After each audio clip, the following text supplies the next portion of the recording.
Здравствуйте, гости нашего урока. Ребята, желаю удачи, успехов и вам, и себе. Перед вами лежат листы оценивания с указанием всех заданий, которые мы должны проработать в течение этого урока. Ваша задача определить свой уровень активности и обозначить соответствующими баллами. Все понятно? Все понятно. Итак, ребята, для того, чтобы определить тему урока и обозначить цели, мы должны с вами выполнить следующее задание. Первая группа. Будьте добры. Определите, укажите шаги успешного человека. Что должен сделать человек для того, чтобы стать успешным? Вторая группа. Вы должны определить жизненные составляющие успешного человека, то есть жизненное кредо успешного человека.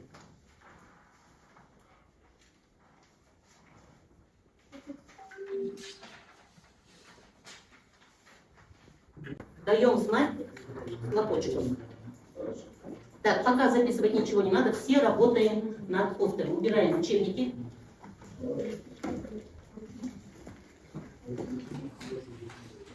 Газизов. Так, все вместе работаем. Убираем учебники. Так, все вместе помогаем. Это работа групповая, ребята. Помогаем. Так, подключаемся. Кредо успешного человека. Так.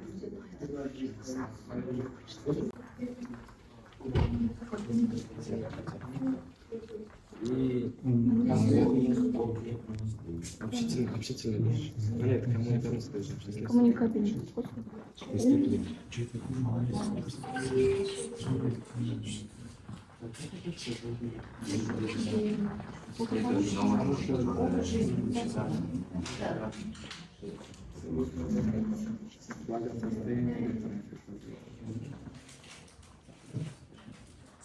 Защищать свои постеры, свою работу, готовы защищать, молодцы. Так, все, ребята, будем слушать внимательно ответы других групп.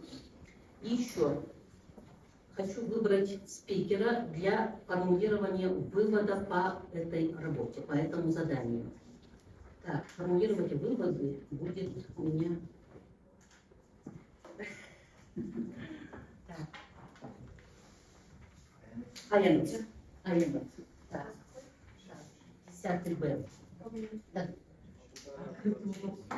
И защищать вашу работу. Так, кто будет защищать? Сразу определяйтесь.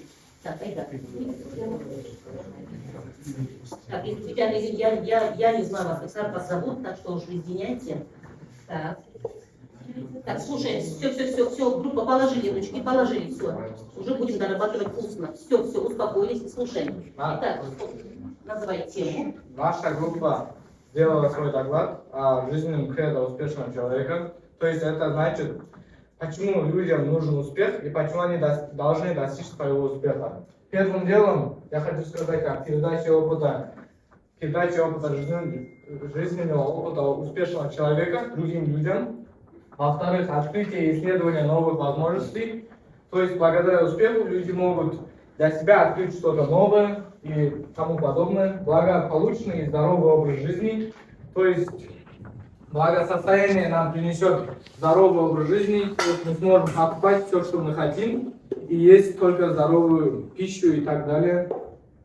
Жизнь в достатке. Думаю, это всем понятно. То есть обеспечение себя деньгами и так далее, обеспечение хорошей жизнью, удовлетворение своих потребностей и самое главное показать свои собственные амбиции, которые есть у человека, и доказать всем людям, что у этого человека есть все способности, и он может достигать своих целей.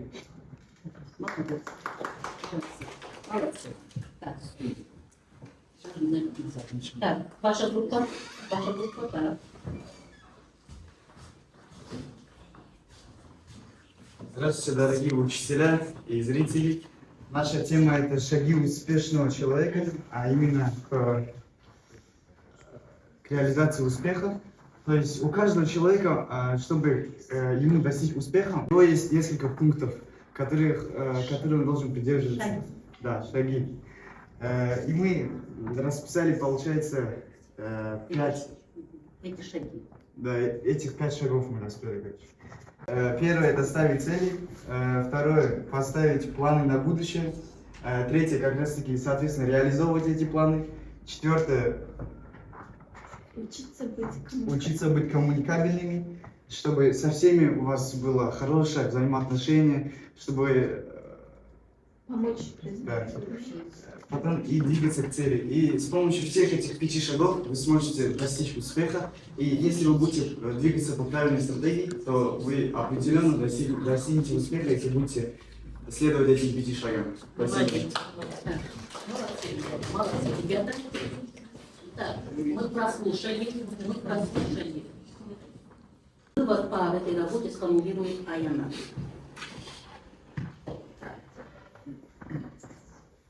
Из заданий двух групп мы поняли, что успешность человека зависит от самого себя. Мы успехом добиваемся хорошей жизни, хорошей, благополучной и обеспеченной жизни, возможностей и свой здоровый образ жизни. Но также мы трудимся очень много, чтобы получить эту благополучную жизнь. Нам потребуются такие качества, как коммуникабельность, умение планировать, а также в эти коммуникабельность входит и наше учение трех языка и более, такие как английский, казахский, русский и другие зарубежные языки. С помощью этих знаний языков мы можем быть коммуникабельны и уверены в себе. Спасибо, Аяна. Правильно. Вы правильно определили лестницу успеха успешного человека. Также вы правильно определили. Также вы правильно определили жизненное кредо успешного человека. Ребята, это только одна сторона успешной, так сказать, медали. Есть другая сторона. В нашем обществе есть люди, которые в силу каких-то жизненных обстоятельств, в силу возможностей, в силу способностей, в силу каких-то роковых случайностей, в силу каких-то ошибок, и, между прочим, ошибок молодости, не смогли проявить себя. То есть они не нашли свой жизненный путь. И в литературе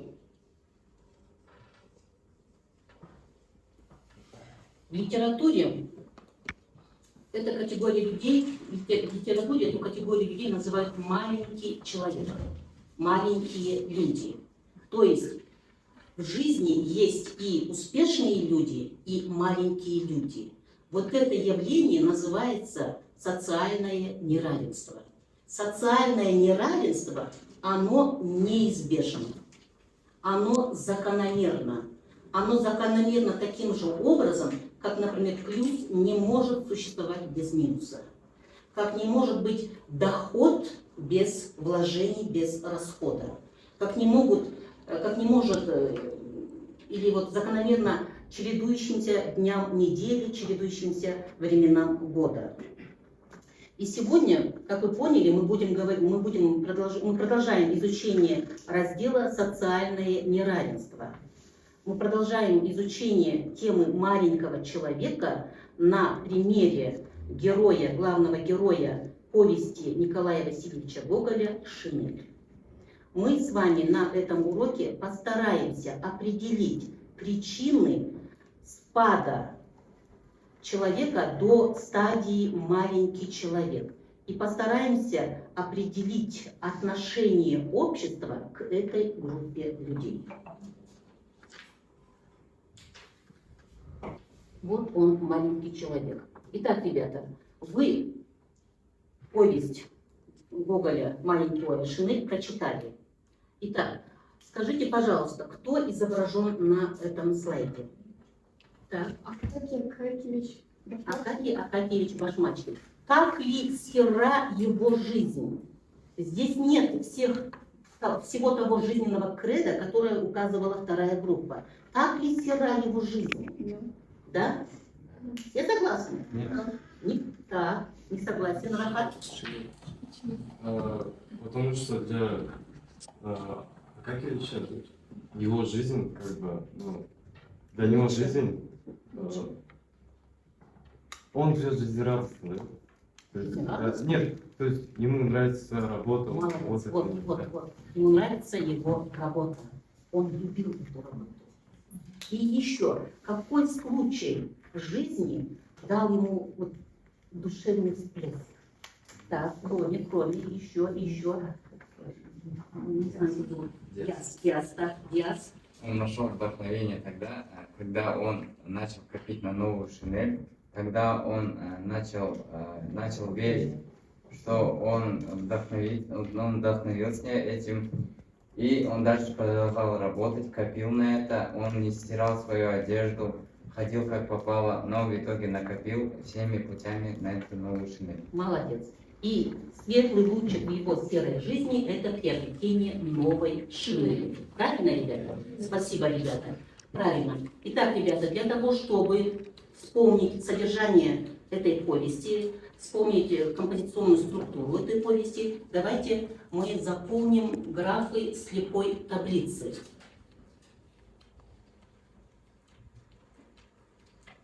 Графы слепой таблицы. Ребята, ваша задача прочитать действия, название действий, дать оценку этим действиям и определить хозяев всех этих действий. Работаем. Тетради можете, ребята, работать. Тетради можете работать. Так, обсуждаем, ребята. Так, читаем всем видно, надеюсь, ребята. Так.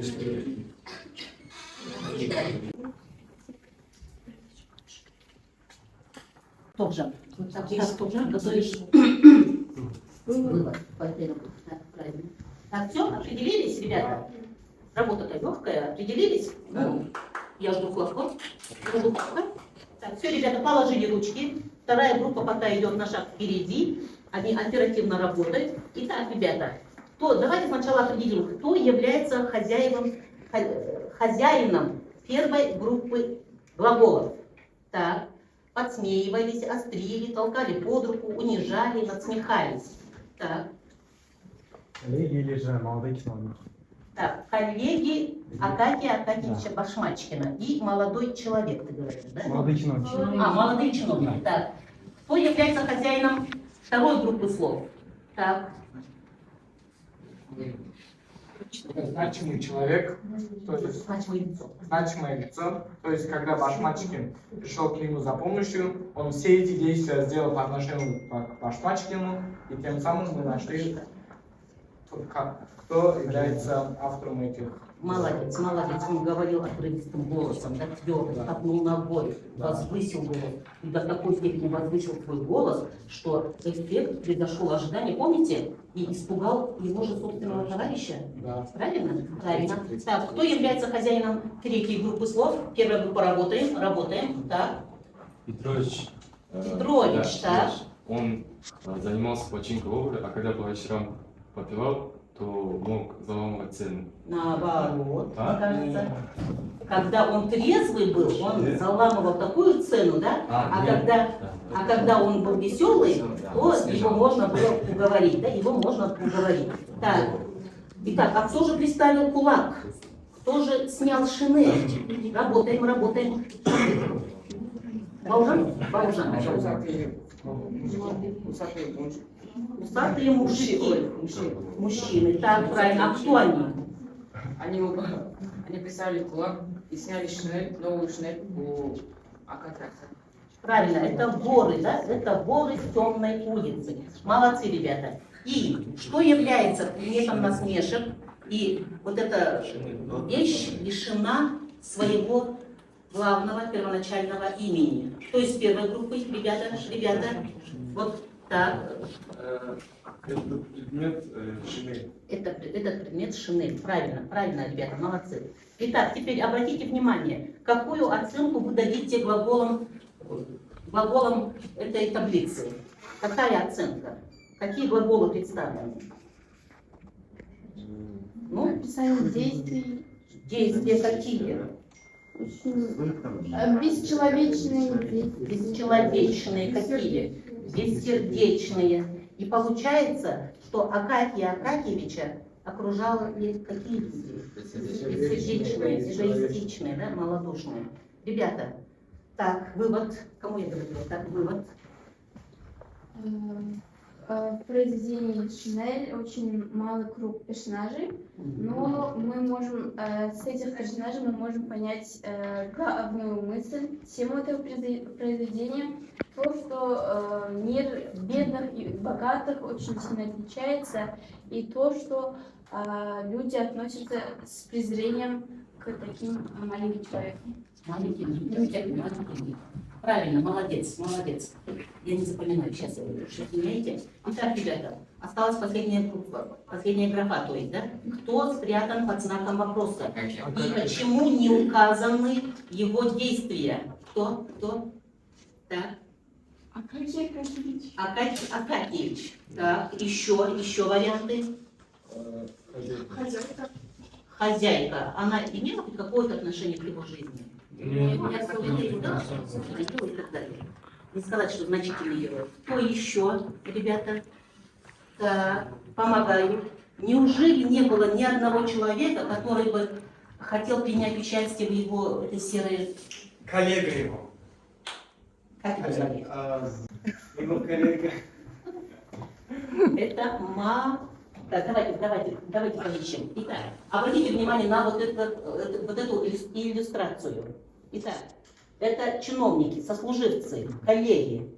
Найдите лицо, которое оно проникнуто жалостью. Он бы с удовольствием принял участие в его жизни. Ну как? На заднем плане. Кто? Вот лицо. Правильно? Правильно сказал. Как зовут? Ансат. Правильно сказал Ансат. Это молодой человек. Без имени, без фамилии. Значительное лицо. Вроде бы человек сам по себе добрый. Согласны со мной? Добрый. Но он умышленно старается оттолкнуть от себя вот иногда прорывающиеся человеческие качества. Было такое? Да. Было, да? Он специально их прячет подальше, чтобы соответствовать, как напускает на себя такой вид, авторитетность, важность. С какой целью? Соответствовать своему генеральскому чину. Итак, ребята, вот по этому поводу я хочу привести пример из жизни к руководителю казахстанского телевизионного канала Бисен Куранбеку. Он еще телеведущий рубрики передачи Альхуа Умэй. Вот к нему пришла женщина, техничка, со слезами на глазах и с жалобой на сотрудников этой организации, которые не соблюдали чистоту в санузлах, санитарных узлах, то есть, грубо говоря, в туалетах.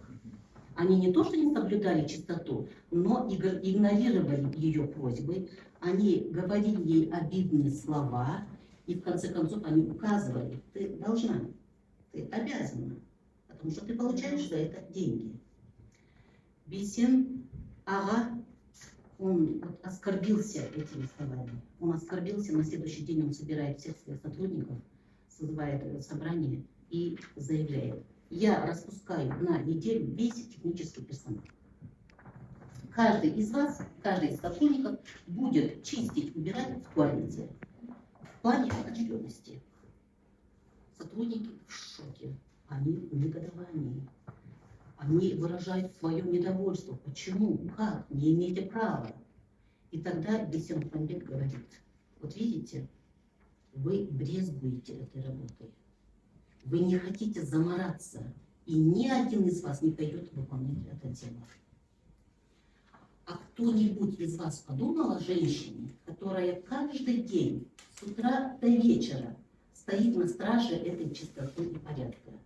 И, между прочим, говорит он, наша успешная работа – это благодаря ее работе. Потому что любой коллектив не сработался бы. Он не был бы таким успешным среди грязи, вони и хаоса. Правильно, ребята? Вот.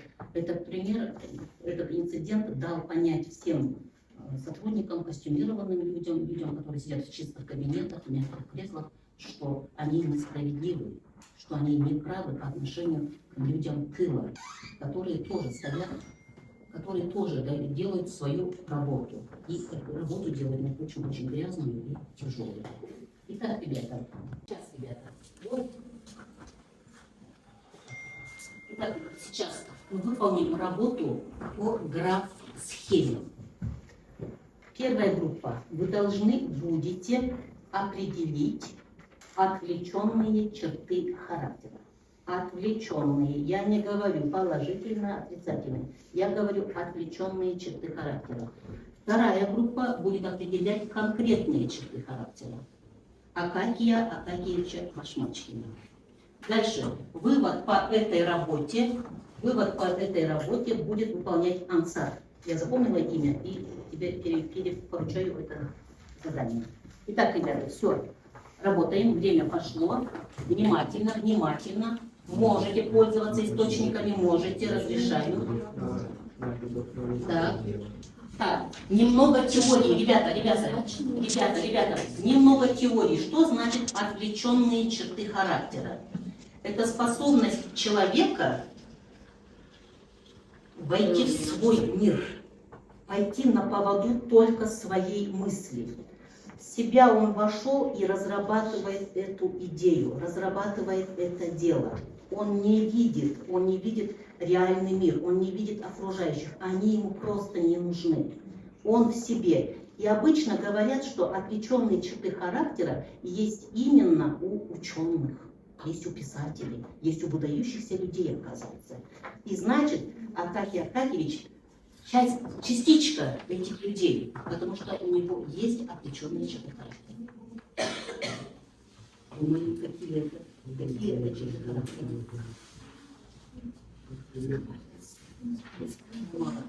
Молодец. Правильно.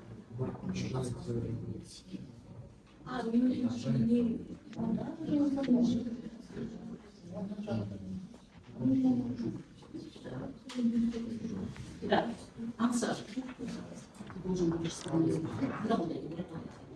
Уважение. Да, да. Вы тоже Нет. двух групп и всегда будешь хотеть, что не видишь, судить, я тебе объясню, что это. И как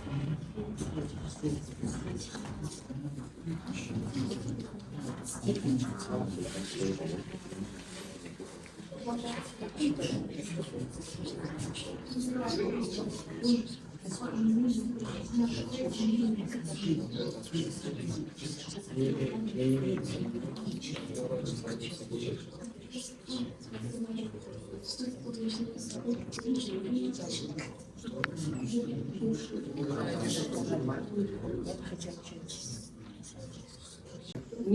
я бы хотела послушать сначала отвлеченные черты, а потом уже остановиться на конкретных.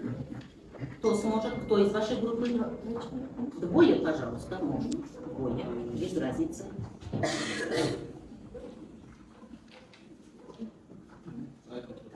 Так, говори. Не поворачивайся спиной, говори. Отвлеченные черты характера Акакиевича Башмачкина, это можно привести пример, то, что он не имеет семью, разговаривает с самим собой и любит писать буквы и не любит людей. Все. Также я хотел бы дополнить то, что он очень сильно любил свою работу. Ему на все было безразлично, потому что он был зациклен только на своей работе, ее исполнении. А также у него не было семьи, как сказал мой сотоварищ, и также не было фактора, на который можно было бы привязаться. одиночество, да, Итак, конкретные черты. Я не говорю опять положительно, отрицательно, мы говорим конкретные черты характера. Конкретные черты характера Акакия Акакевича. Первое – любовь к работе. То есть он очень сильно любил свою работу, он очень сильно трудился, и благодаря этому он добился своей цели. Он хотел новую Шинель, и поэтому он добился. Второе – целеустремленный. Он ставит перед собой цель купить новую Шинель, и он добивается этой цели. Третье – он очень ответственный. Когда речь заходит о работе, он очень внимательный и относится с пониманием и ведет себя очень ответственно. Пятое – трудолюбивый и внимательный. То есть это все приходит к значению работы. Он очень внимательный, трудолюбивый и занимается своим любимым делом. Молодцы. Так, вот теперь вот здесь я попрошу оценить работу этой группы. Первую группу. Вы полностью согласны с мнением ваших одноклассников? Да. Я согласна, но он имеет тоже, как все люди, отрицательные тоже черты. Нет, вы согласны с тем, что Да. молодец, правильно. Со всеми согласны, да? С внимательностью, с тем, что он целеустремлен, он поставил цель. И достиг. Вы согласны с этим? Он поставил, какую цель он, интересно, поставил? Так, вы вот на Шинели остановились, а жизнь сама. Он хотел Семья, работа, благополучной жизни. кредо, вот это жизненное кредо. Не было у него. Он и не хотел его. У него не было отдыха, своей личной Значит, жизни. какие цели? Какие цели? Шинель он приобретает из-за необходимости, потому что есть еще один жестокий герой. Это мороз, это 40-градусный мороз, который убивает именно бедных людей, который влияет на них. Богатые они ничего не чувствуют, а вот бедные, он же перебегал улицу, чтобы быстрее добраться до своего департамента. Я не согласна с тем, что он целеустремленный. Также я не согласна с тем, что он внимательный. Он внимательный? Он внимательный, когда пишет, да? А в жизни он внимательный? Он не обращает никого внимания. Вот, докажите примером из текста, когда он Над ним издевались бумажками, а он он отмахивался. А вот помните, лошадь уже чуть ли не морду положила ему на спину, и он только опомнился, что лошадь перед ним. Помните этот случай? Помните? Это невнимательность. Он в себе, он даже на улице, он в среде, он в себя уходит, он думает только, вот сейчас я пойду написать. Вот это его любимая работа, да? Правильно? Правильно. Так что надо было дать оценочку. Итак, мнение эксперта. Так. В повести Шинель, сколько бы Акакий Акакевич Башмачкин не имел положительных качеств, отрицательные качества сыграли большую роль в его жизни. И эти отрицательные качества привели к тому, что у него не было семьи, он лишился Шинели, он был очень тихим, и благодаря этому это послужило то, что люди считали его очень, как сказать, одиноким, тихим и жалким человеком, и это сыграло большую роль в его жизни, и он ничего не смог добиться, и у него не было больше целей, кроме того, чтобы купить Шинель и сшить ее. Вот ты говоришь отрицательные качества, не отрицательные черты характера. Ребята, будьте внимательны. Отрицательные качества, которые уже сработались в жизни, он же сам это специально сформировал в себе. Отрицательные качества. И эти отрицательные качества, обратите вот на слайд, тоже обратите внимание, и вот эти вот отрицательные качества, такие как замкнутость, необщительность, забитость, изолированность, бесцельное существование, безинициативность привели к тому, да, вот ты хотел сказать, что он потерял Шинель, свою гордость, да, однодневную свою полноценную жизнь. Его охватила горячка, и в конце концов он просто незаметно, ни для кого, ни даже не умирает. И вот этот путь, ребята, он был рожден обыкновенным человеком, правильно? Несмотря на казус с именем, несмотря на то, что он родился титулярным советником чуть ли не, да? Он дослужился до 9-го ранга, он стал титулярным советником. Он грамотный, если он пишет, без ошибок пишет, буковки выводит, аж чуть не надышится на них, боготворит эти свои буковки. Правильно? Правильно. Но он умирает. Он умирает, и я думаю, виной всему этому его излишнее смирение перед жизнью. Пьют, ладно, ничего страшного. Ударят, слава Богу, ничего страшного. Вот излишнее смирение привело к тому, что он, в конце концов, стал из Акакия Акакиевича маленьким человеком. Спасибо, Ансар, спасибо, ребята, молодцы. Вы отмечаете себя? Отмечаете деятельность вашу в местах оценивания? Итак, ребята, я хочу по этому поводу еще привести пример из, опять, жизни этого великого человека, мною сильно уважаемого. Был какой-то случай, его агентству, телевизионному агентству, ребята, послушайте, потом отметим, да? Телевизионному агентству подарили телевизор. Большой, дорогой. И все задались вопросом, кому переподарит Бейсен Ага этот телевизор. Он обратно собирает всех своих руководителей, сотрудников и ставит перед ним задачу. Итак, ребята, кто достоин, кто заслуживает этого телевизора? Потому что надо отметить, что Бейсен Ага никогда себе, как в архив, как вот в музей, он никогда не брал вещи, он все отдавал людям. И вот такой вопрос. И как вы думаете, кому он отдаст этот телевизор? Кому из сотрудников? У него там есть корреспонденты, операторы, режиссеры. Кому? Технички. Он отдаст техничке. Нет, ребята, он отдал дворнику. Он отдал этот телевизор, ребята, дворнику. Обратно в негодование, обратно в недовольство, да, он услышал свой адрес, но он объясняет это негодование тем, что опять, вот именно маленькие люди, без них наша работа не была бы работой.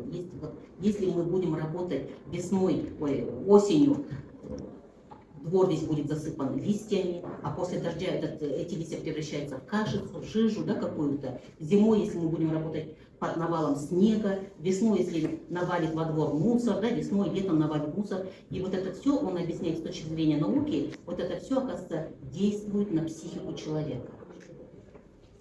И успешной работы, как мы подчеркнули, не было бы. И вот это доказывает, лишний раз доказывает о том, что Бейсен Ага старался вот эту бездну между выдающимся человеком и маленьким человеком хоть как-то вот убавить. Их как-то вот совместить, что ли, вот, чтобы они общались, чтобы они виделись, чтобы они знали друг друга. Вот такой пример из жизни. Итак, ребята.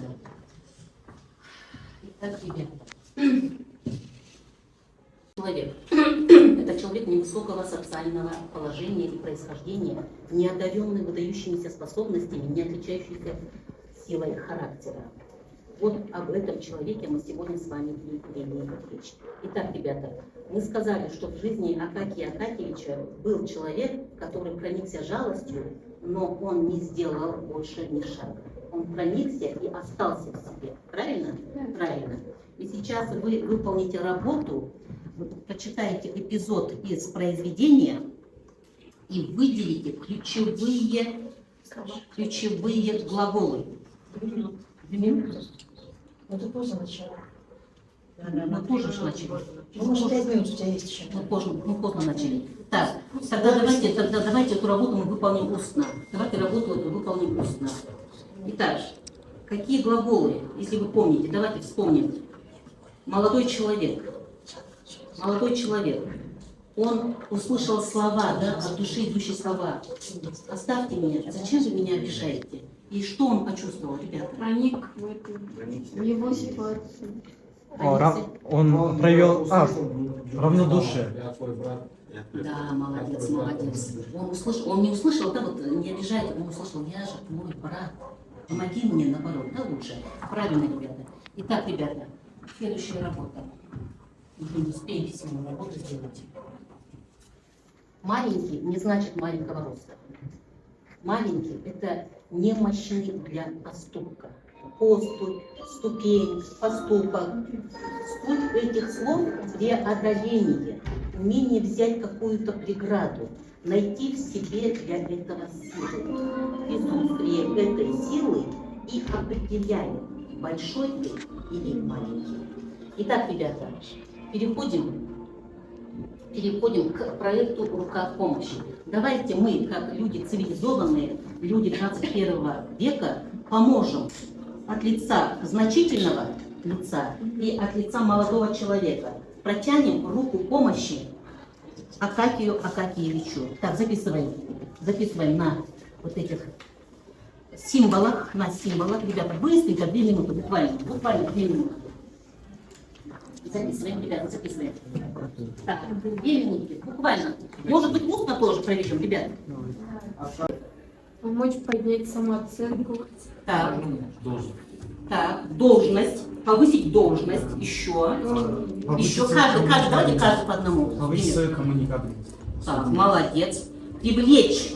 Вот, так, привлечь. Уверенным чуть-чуть. Создать условия для того, чтобы он почувствовал себя уверенным. Так, ваша группа. В первую очередь я бы не дал ему труднее работу, ведь он не справится с работой, которая труднее для него, чем писать то, что он пишет. И во вторую очередь я хочу выделить то, что я помог ему найти, во-первых, его шинель, а потом приглашал бы во всякие мероприятия, чтобы он почувствовал себя значимым и тем самым сделал из него большого человека. Правильно, очень правильно, молодцы. И дать работу, да, может быть, ты поверишь, доверишься, да, может быть, дашь работу. Молодцы, ребята. Ребята, я хочу, чтобы вы дома написали ваши предложения, как повысить, да, уровень этого человека, и оставили вот этот символ, вот это солнышко, логотип этого проекта у себя, чтобы этот логотип, чтобы этот символ, как молоточком над вами стоял. Насчет молоточка учитель ваш объяснит вам. У вас еще будет, да, работа по этому произведению, чтобы вы не забывали. И вот хочу закончить опять словами. Вот через призму веков мы услышали голос Гоголя. Он, создавая этот образ, хотел напомнить читателям, что такой человек тоже человек, достойный сочувствия, внимания и поддержки. Ребята, мы, анализируя поведение всех героев этого произведения, поняли, да, что маленький человек – это человек, которого можно осчастливить простой улыбкой, которого можно окрылить добрыми словами. И никогда не поздно помочь конкретными делами. Правильно, ребята? Не забываем об этом. Итак, ребята, спасибо. Я соберу наши листы оценивания. Хотела бы... Так, быстро, минуточку. Мы начали с лестницы успеха. Будьте добры, обозначьте свое местоположение на этой лестнице успеха.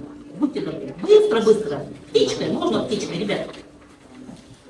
Так, работаем. Так, быстренько, ребята. Обозначьте свое местоположение. Или каким бы вы хотели. Так, ребята. Так, быстренько.